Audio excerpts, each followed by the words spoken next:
우리는 요한복음에 증거되어 있는 첫 번째 표적을 통해서 예수 그리스도가 이 땅에 오신 목적은 첫 번째 성전을 폐하시고 두 번째 성전의 때를 선포하시기 위해 이 땅에 오신 것임을 확인하였습니다.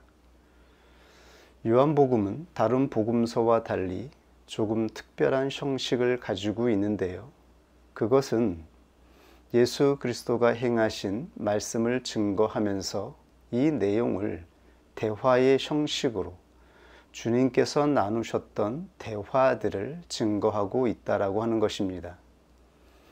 첫 번째 표적과 두 번째 표적 사이에 그래서 두 편의 대화가 삽입되어 있습니다.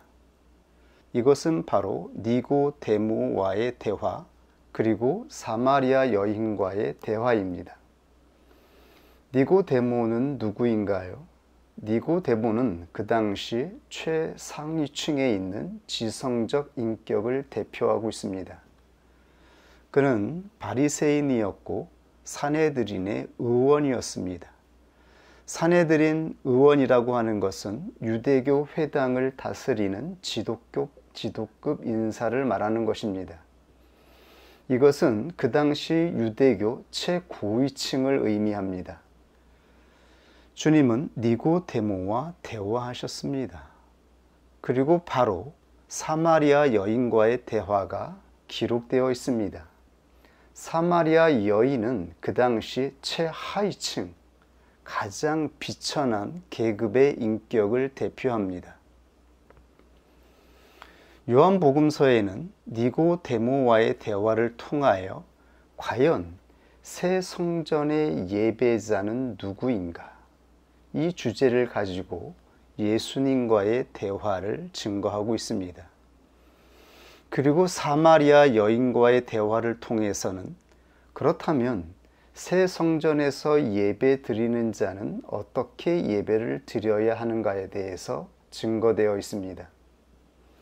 즉 요한복음서에는 성전, 새로운 성전과 새 성전에서 드리는 예배자, 그리고 새 성전에서 드리는 예배자의 예배가 어떠한 예배인지를 증거하고 있는 것이지요.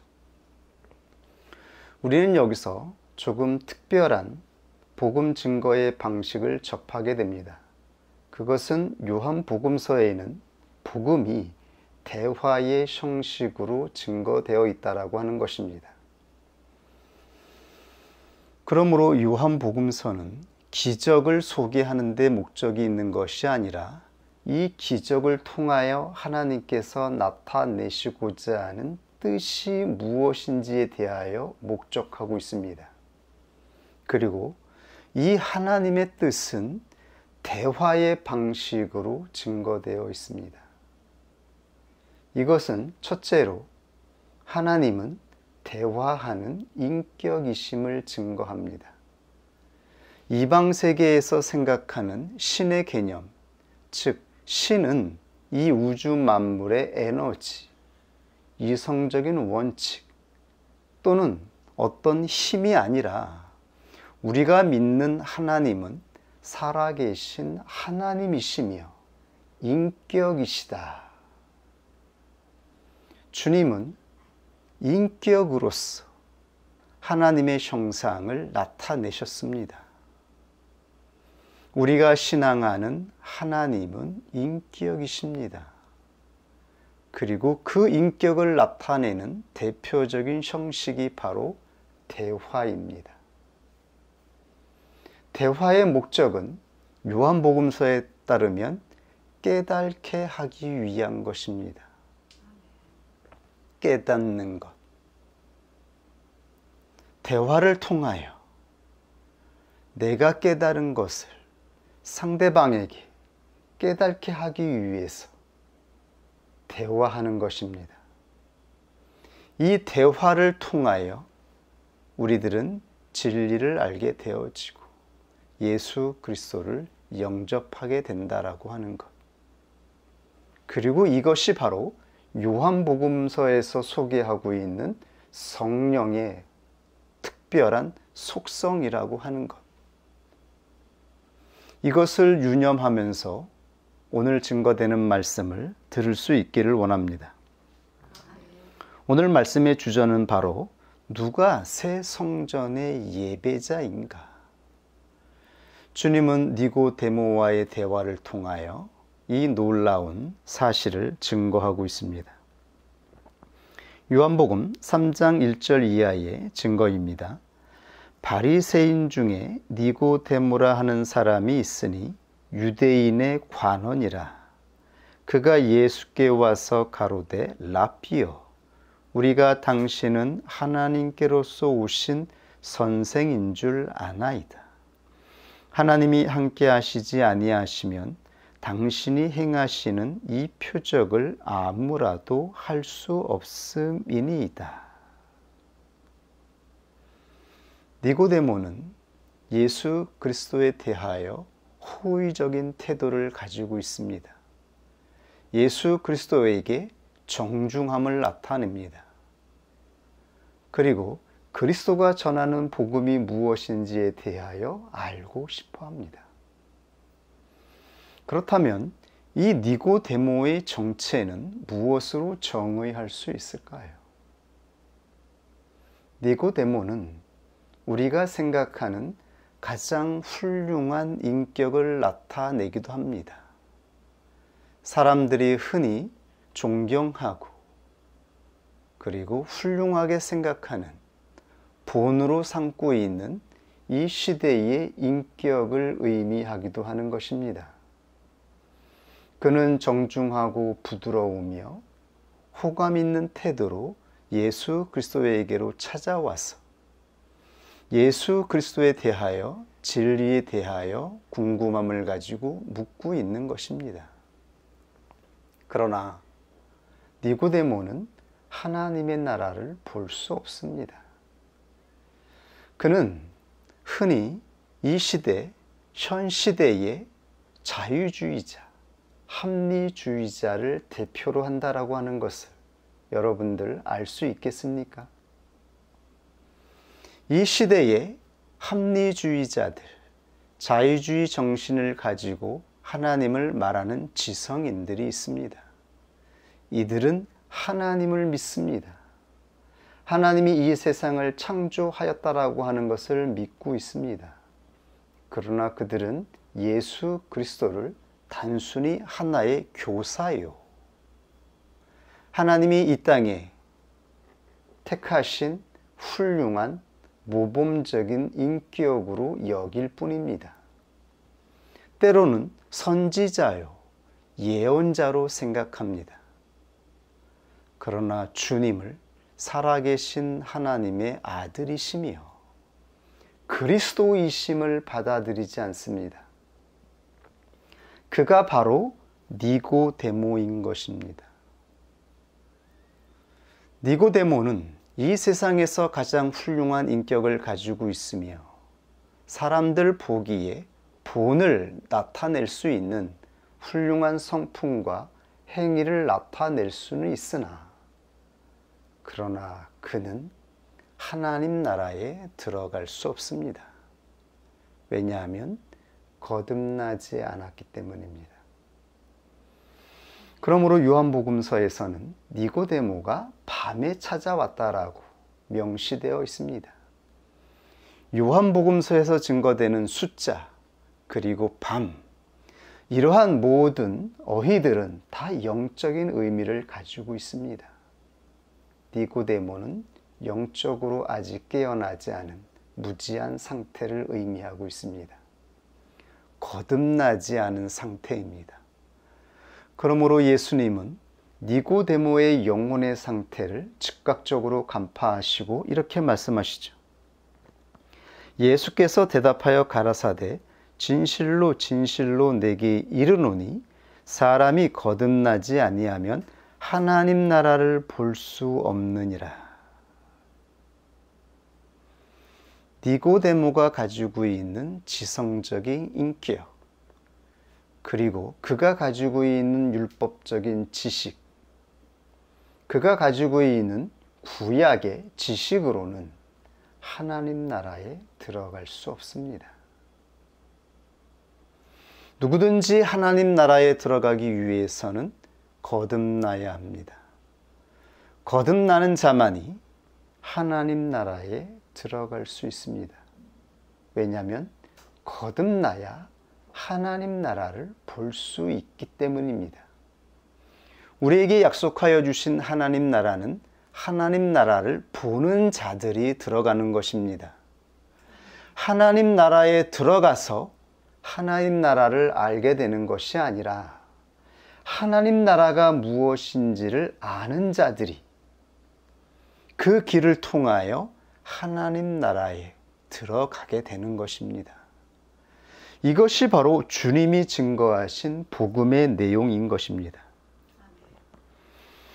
오늘 핵심 주제는 그렇다면 이 하나님 나라에 들어가는 자, 거듭나는 것이 무엇인가? 그리고 어떻게 하나님 나라를 볼 수 있는가 하는 것입니다. 이 놀라운 복된 소식에 대하여 하나님이 우리에게 가르쳐 주시고 깨닫게 하여 주셨습니다. 이것이 바로 영적인 대화의 본질입니다.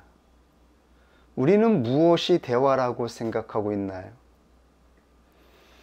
성경에 증거되어 있는 대화의 본질은 영적인 것입니다. 영적인 것이란 성령을 통하여 깨달은 것으로 하나님 나라에 대하여 우리들이 얘기하는 것입니다. 하나님 나라에 대하여 깨닫는 것입니다. 이것이 영적인 대화의 본질인 것입니다. 영적인 대화를 우리가 알 수 있기를 원합니다. 그렇다면 하나님 나라는 누구에게 보입니까? 거듭난 자에게 보인다라고 말씀하신 것이죠. 거듭나지 아니하면 하나님 나라를 볼 수 없다라고 말씀하였습니다. 그렇다면 요한복음서에서 증거된 거듭남의 의미가 무엇인지 한번 확인해 볼까요? 이 거듭남이라고 하는 어휘는 헬라어로 아노덴. 이 아노덴이라는 의미는 두 가지의 대표적 의미를 가지고 있습니다. 하나는 위로부터의 의미이고 또 다른 하나는 다시, 새로이라는 의미입니다. 그런데 니고데모는 이 두 가지의 뜻 중에서 두 번째, 다시, 새롭게 태어난다라고 하는 의미로 이 아노단의 의미를 받아들인 것 같습니다. 그러므로 니고데모가 이렇게 반응합니다.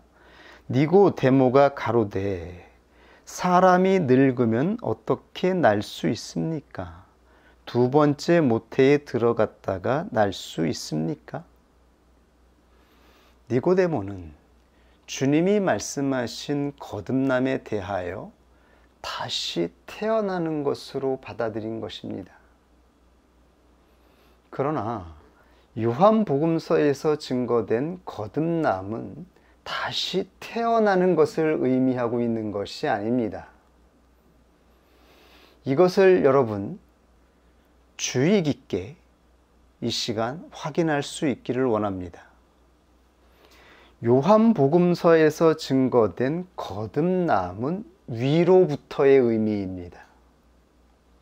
위에서 주어지는 생명을 의미하고 있는 것입니다. 이것이 바로 요한복음서에서 증거하고 있는 복음의 본질입니다. 다시 태어나는 것, 환생하는 것, 이러한 것을 거듭남이라고 말하는 것이 아닙니다. 우리는 다시 태어나는 것이 아닙니다. 요한복음 3장 31절에 증거되어 있는 말씀입니다. 위로부터 오시는 이는 만물 위에 계시고 땅에서 난 이는 땅에 속하여 땅에 속한 것을 말하느니라. 위로부터 오시는 이는 이 위로부터가 안오된 거듭남의 의미입니다. 지금 사도 요한이 증거하고 있는 거듭남, 예수 그리스도께서 니고데모에게 말씀하신 거듭남은 위로부터 주어진 것이라는 의미입니다. 그렇다면 위로부터 이것은 무엇을 나타내고 있습니까? 요한복음 3장 31절에서 사도 요한은 바로 이 거듭남의 실체가 있다라고 말씀하고 있는 것이죠. 이 거듭남의 정체는 위로부터 오시는 이에 있는 것입니다. 위로부터 오시는 이는 만물 위에 계시고 땅에서 난 이는 땅에 속하여 땅에 속한 것을 말하느니라. 하늘로서 오시는 이는 만물 위에 계시나니. 즉 위에서 온 분, 위에서 내려오신 이가 있다라는 것을 증거하고 있는 것입니다. 그러면서 요한복음 3장 13절에 하늘에서 내려온 자, 곧 인자 외에는 하늘에 올라간 자가 없느니라. 그러므로 하늘에서 내려온 자, 예수 그리스도만이 하나님 나라를 볼 수 있으며 예수 그리스도를 통해서만 하나님 나라에 들어갈 수 있다라고 하는 것을 선포한 것입니다. 니고데모는 호의적이고 긍정적이고 인격적인 지성을 가지고 예수 그리스도를 대면하였습니다. 니고데모는 예수 그리스도에 대하여 적대하지 않았습니다. 그가 하나님이 보내신 교사이며 혹은 선지자일 것이라고 생각한 것입니다. 그러나 그것은 하나님 나라를 보는 것이 아닙니다. 그 지식으로는 하나님 나라에 들어갈 수 없습니다. 예수 그리스도는 하나님의 아들이시오. 이 땅에 오신 구세주이신 것입니다. 그리스도는 살아계신 하나님의 아들로서 하늘에서 내려오신 유일한 인자이신 것입니다. 이 인자를 알고 영접하는 자들이 바로 하나님 나라를 보는 것이며 하나님 나라에 들어갈 수 있다라고 말씀하신 것입니다. 이것을 바로 예수 그리스도는 거듭나는 것이라 말씀하신 것입니다. 거듭나는 자만이 예수 그리스도가 살아계신 하나님의 아들이시며 그리스도이심을 믿고 영접하게 된다라고 말씀하신 것입니다. 그렇다면 예수 그리스도는 어떻게 우리에게 새 생명을 주시는 것인가요? 어떻게 사람들은 그리스도를 통하여 새로운 생명을 받고 하나님 나라에 들어갈 수 있는 것인가요? 요한복음 3장 5절 이하에 이렇게 증거되어 있습니다. 예수께서 대답하시되 진실로 진실로 내게 이르노니 사람이 물과 성령으로 나지 아니하면 하나님 나라에 들어갈 수 없느니라. 육에서 난 것은 육이요 성령으로 난 것은 영이니 내가 거듭나야 하겠다 하는 말을 기이 여기지 말라. 즉 주님은 니고데모에게 거듭나는 것은 오직 물과 성령으로 거듭나는 것이라고 말씀하신 것입니다. 여기서 물과 성령은 그리스도가 주시는 물, 그리스도가 주시는 성령을 의미하고 있는 것입니다. 오직 위에서 오시니 하늘에서 오신 유일한 한 분 그리스도가 주시는 물과 성령으로 거듭난다라고 말씀하신 것입니다. 이 의미를 요한복음서에는 계속해서 설명하였습니다. 요한복음 1장 33절에 세례 요한은 이렇게 증거하였지요. 나도 그를 알지 못하였으나 나를 보내어 물로 세례를 주라 하신 그이가 나에게 말씀하시되, 즉 성부 하나님께서 세례 요한에게 말씀하시되 성령이 내려서 누구 위에든지 머무는 것을 보거든 그가 곧 성령으로 세례를 주는 이인 줄 알라 하셨기에 내가 보고 그가 하나님의 아들이심을 증거하였노라 하니라. 즉 성령이 충만히 임하여 성령으로 세례를 주는 자, 즉 예수 그리스도는 이 땅의 모든 사람들에게 하나님 나라에 들어가게 하기 위해서 하나님이 주시는 생수, 하늘에서 내려오는 성령을 주시기 위해서 오신 것입니다. 이 물과 성령으로 사람은 거듭나게 되는 것입니다. 요한복음 3장 34절에 또 이렇게 증거되어 있죠. 하나님의 보내신 이는, 즉 예수 그리스도를 말씀하고 있는 것입니다.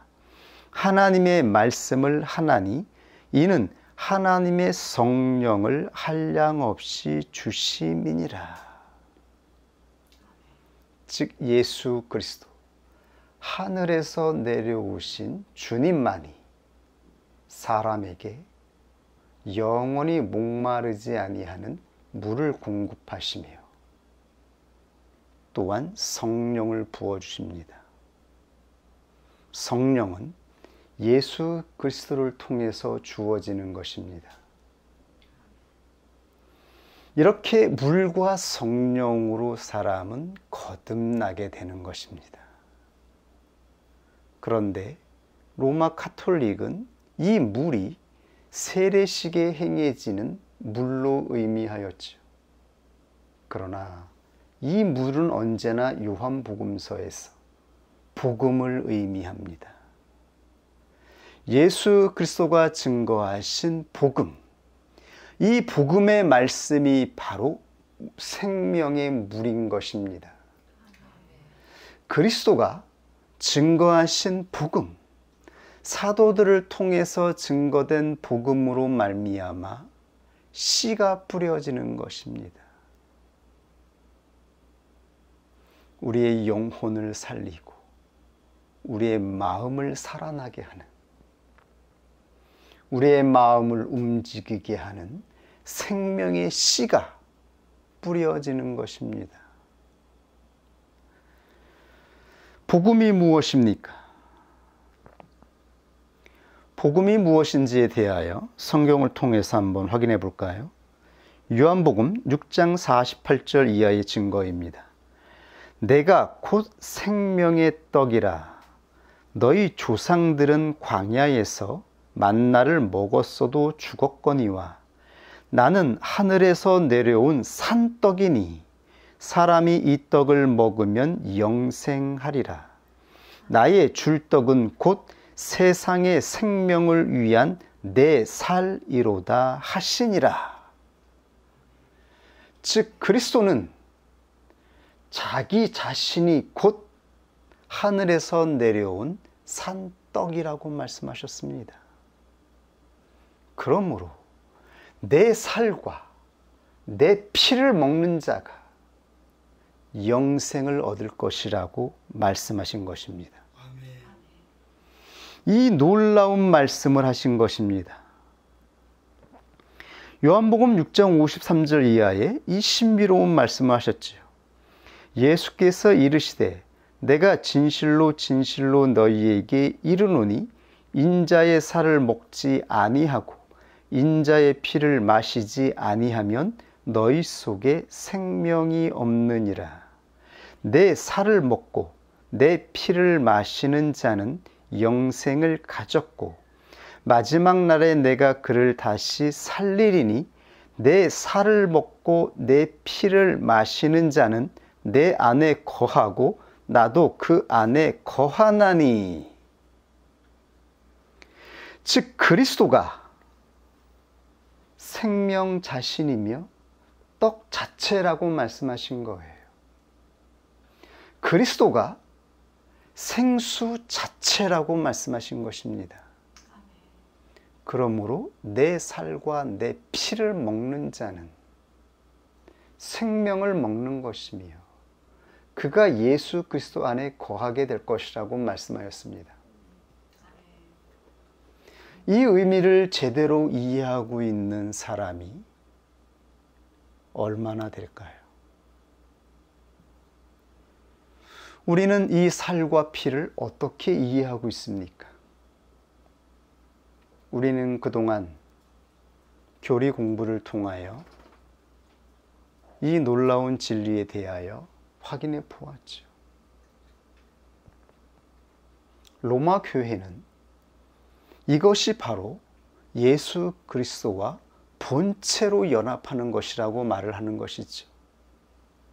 성찬에 주어지는 빵과 포도주를 먹을 때에 사람은 예수 그리스도의 피와 살을 먹는 것이며 예수 그리스도의 피와 살을 먹음으로 말미암아 본체론적으로 연합하여 거룩하게 되고 생명을 공급받는 것이라고 주장합니다. 성찬을 통하여 사제들에 의하여 축사된 그 빵과 포도주가 예수 그리스도의 살과 피로 진짜로 변화된다라고 말을 합니다. 그러나 우리는 이 진실을 알고 있습니다. 성령을 통하여 깨닫게 하여 주셨기 때문입니다. 그리스도와의 연합은 본체론적으로 연합하거나 루터파에서 말하는 것처럼 속성이 교류하는 실체론적으로 연합하는 것이 아니라 인격적으로 연합하는 것임을 말씀하신 것이지요.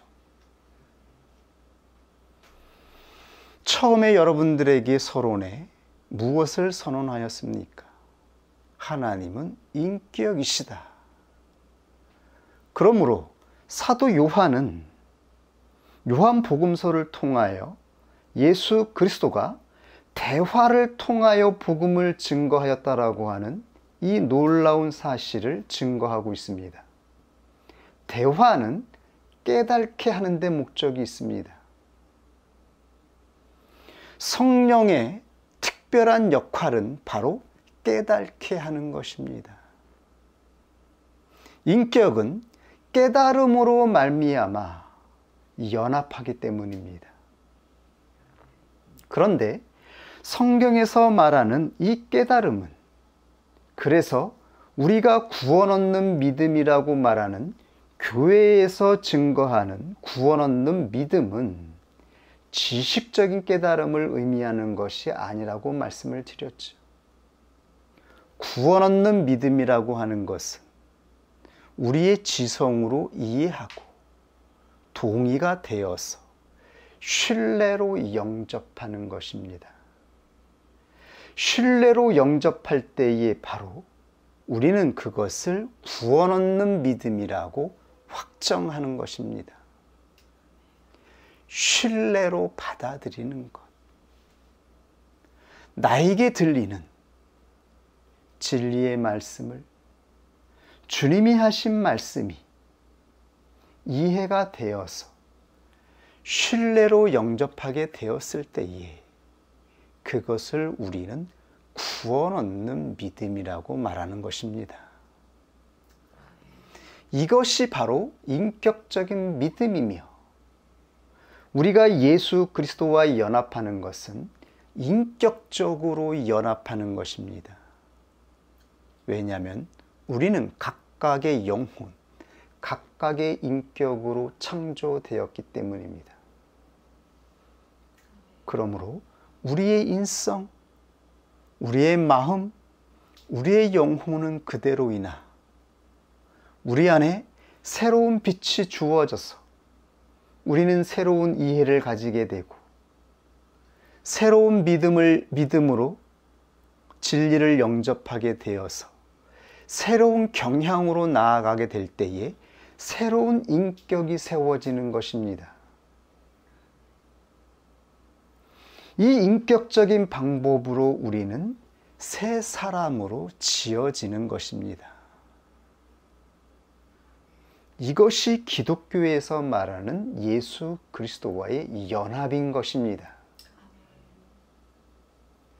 깨달음이 없으면 사람은 새로운 인격으로 창조될 수가 없습니다. 우리는 예수 그리스도를 영접하기 전에 다양한 지식과 다양한 가치관과 신념들을 가지게 되었습니다. 그것은 모두 이 세상의 풍속, 이 세상의 관념을 통하여 형성된 것들이었습니다. 그 관념들이 바로 우리의 옛사람을 만들어낸 것이죠. 그것이 바로 우리 옛사람의 형상입니다.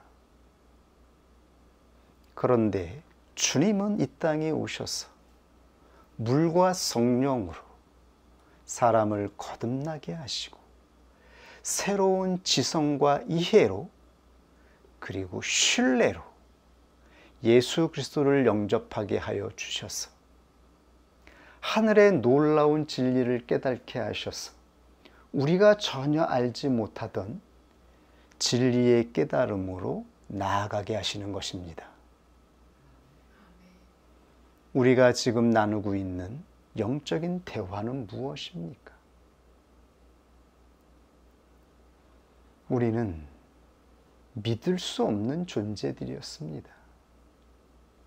우리는 이 세상의 삶을 통하여 그 누구도 믿을 수 없다라고 하는 것을 알게 되었습니다.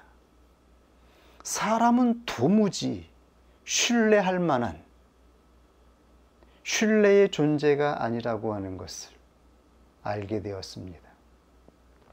그러므로 우리의 입에서는 신뢰, 믿음이라고 하는 이러한 개념들, 이러한 가치관, 이러한 정신들이 나오질 않았습니다.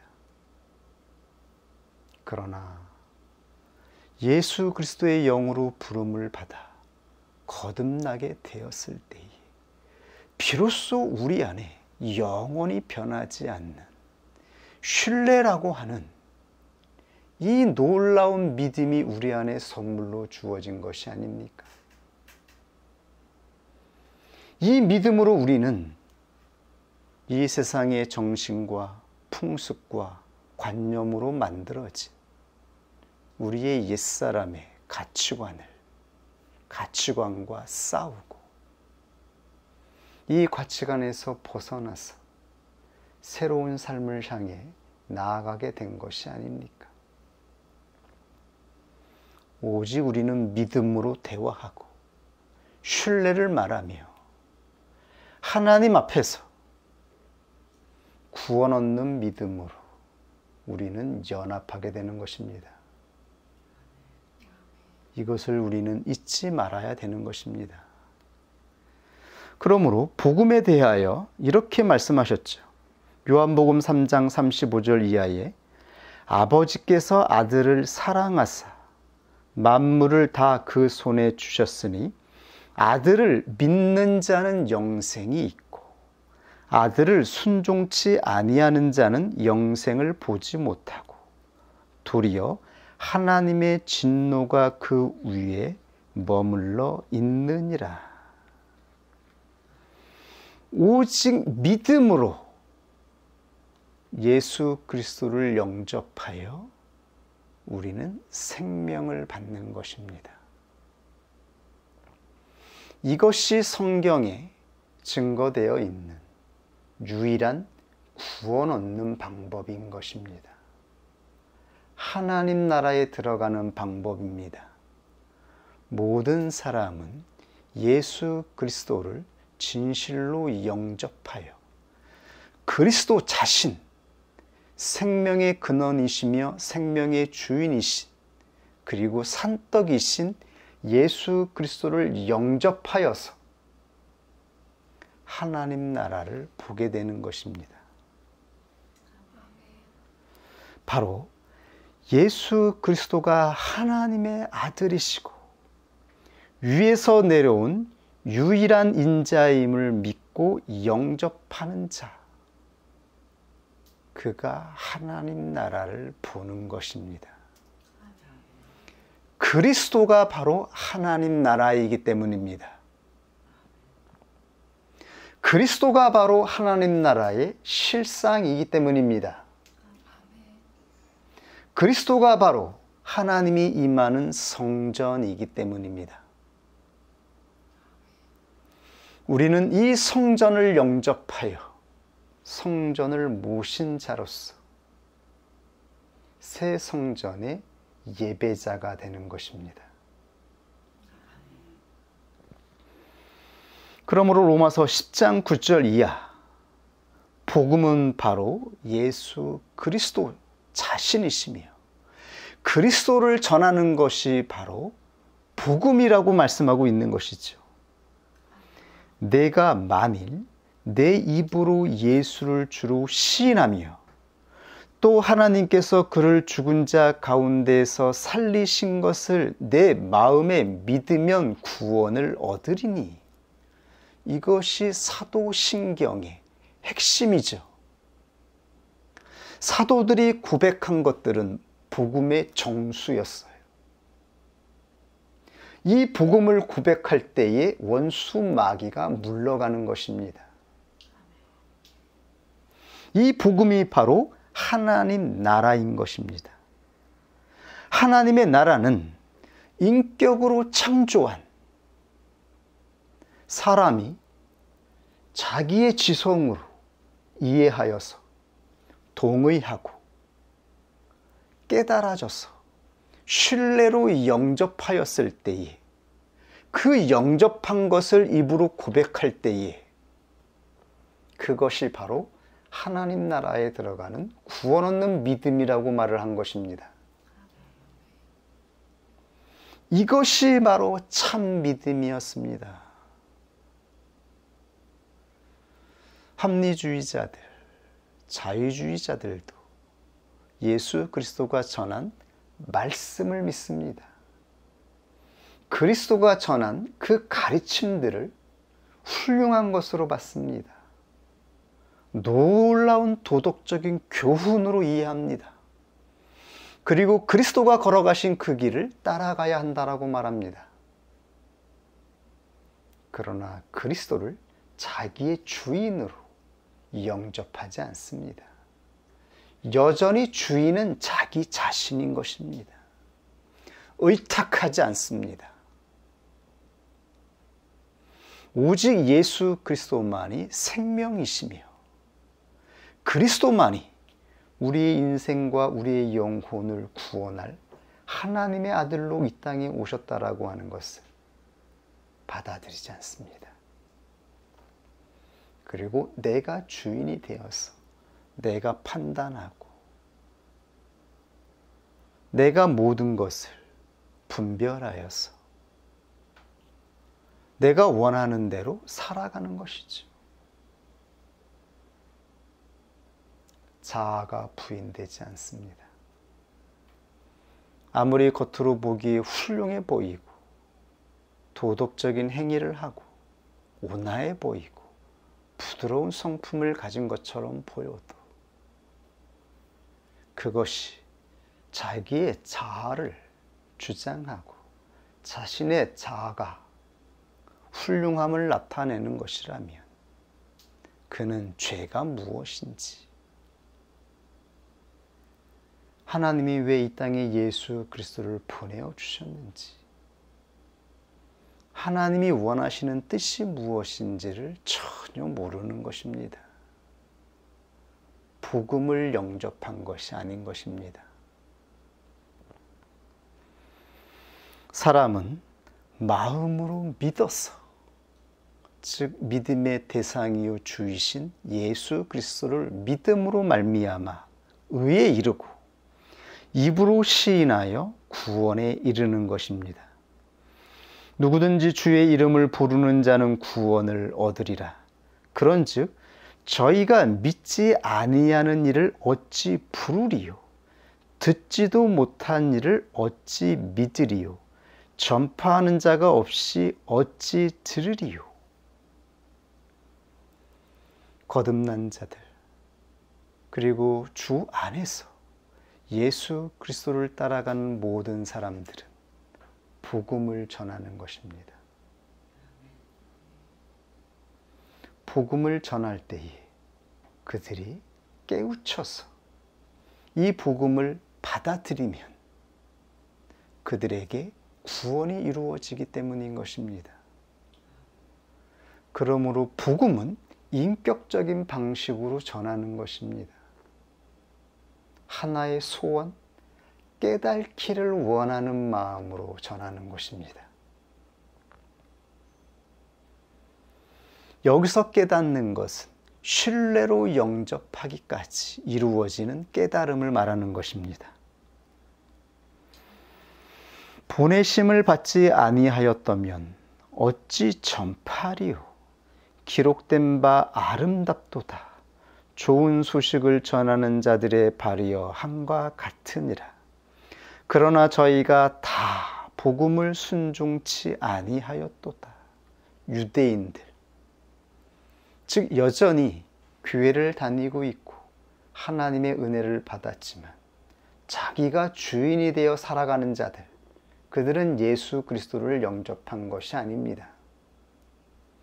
그리스도를 지식으로 알고 있는 것이죠.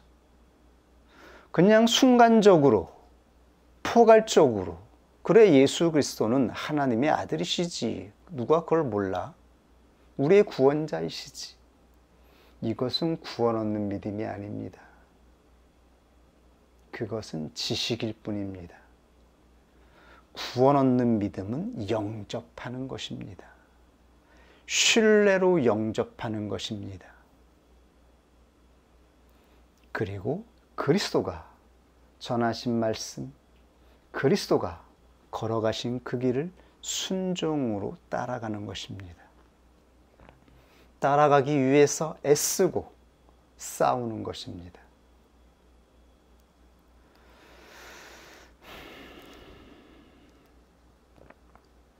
그러나 저희가 다 복음을 순종치 아니하였도다.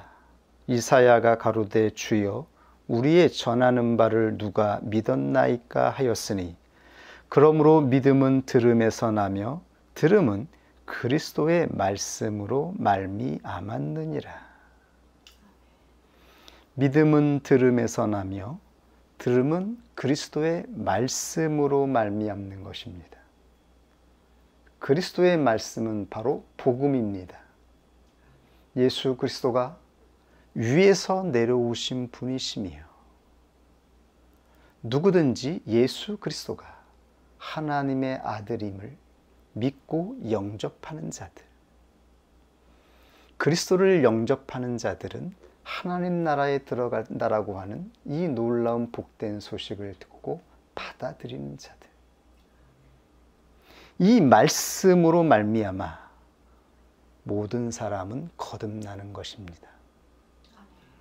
그런데 왜 그리스도는 물과 성령으로 말씀하셨을까요?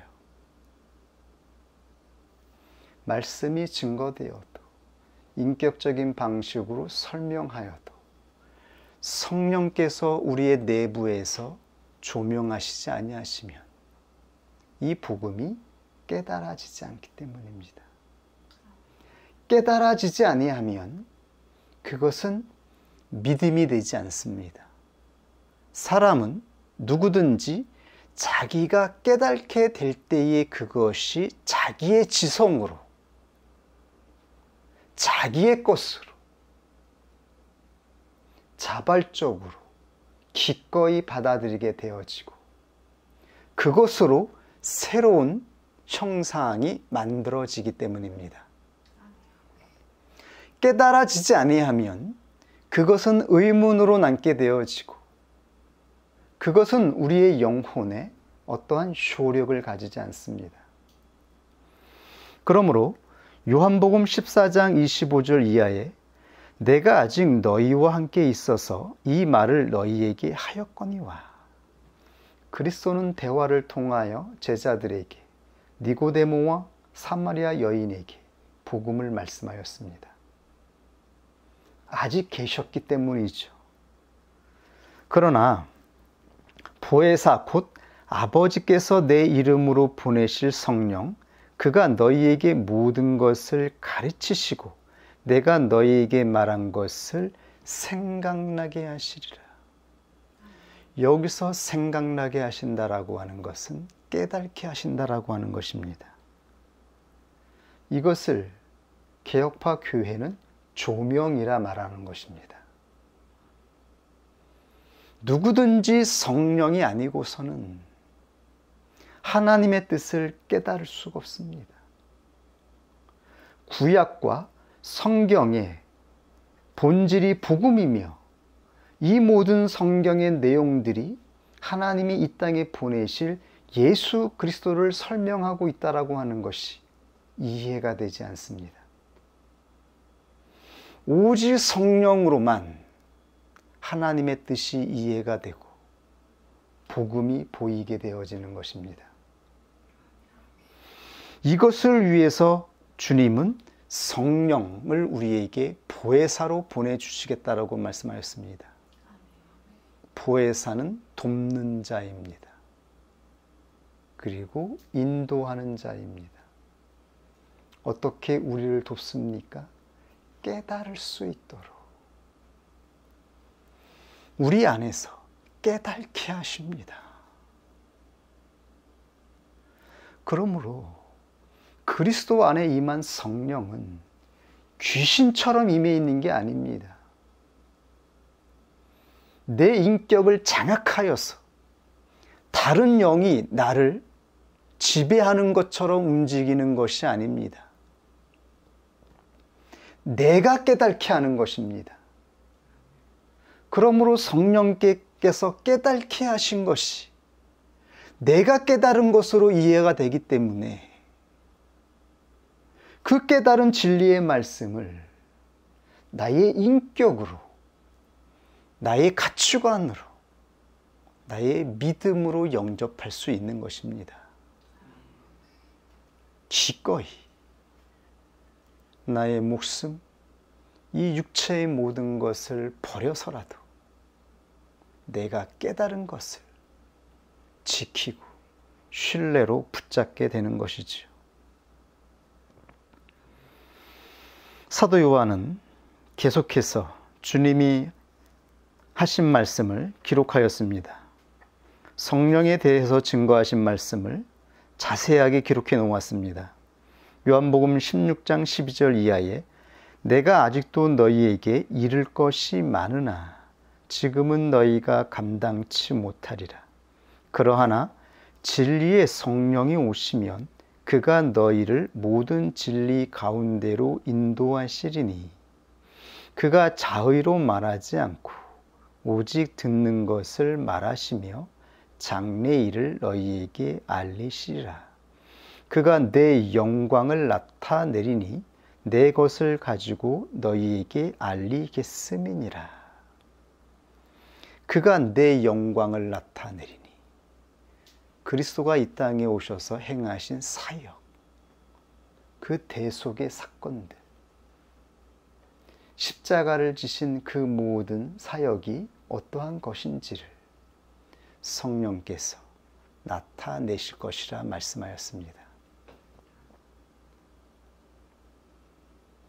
이것이 바로 사도 요한이 받은 성령을 통하여 깨달은 성령의 특별한 속성이었습니다. 성령은 사도들에게 와서 주님이 하셨던 그 말씀들의 놀라운 의미들을 깨닫게 하였습니다. 이것은 주님께서 살아생전에 제자들에게 대화로 말씀하신 것처럼, 대화로 말씀하신다라고 하는 것은 동등한 위치에서, 동등한 자리에서 얼굴과 얼굴을 맞대고 강압이 아니라 인격적으로 설명해 주셨다는 의미입니다. 이것이 사도들에게 나타났던 예수 그리스도의 인격이었습니다.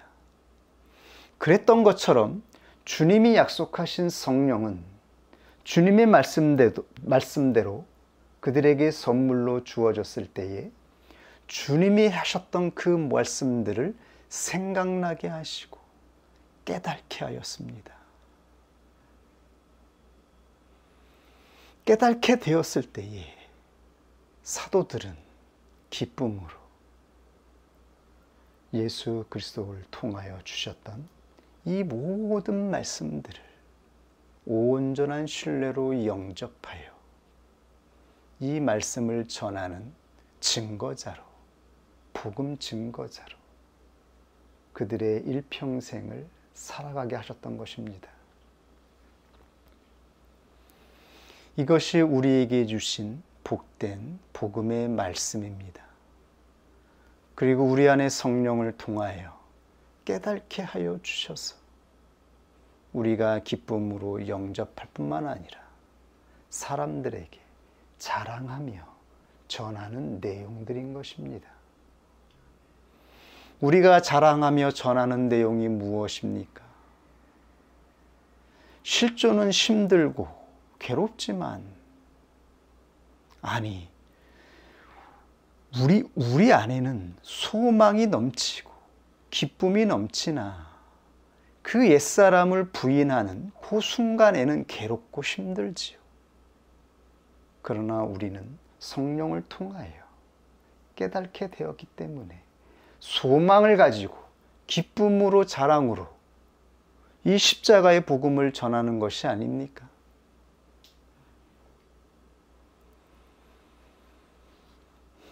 이것이 우리에게 주신 거듭남이라고 하는 것을 명심할 수 있기를 원합니다. 물과 성령으로 거듭난 자들이 복음을 받아들여서 복음을 전하는 자로 살아가게 되었음을 아는 자가 될 수 있기를 원합니다. 오늘 우리에게 주신 하나님의 말씀 앞에 기도하겠습니다.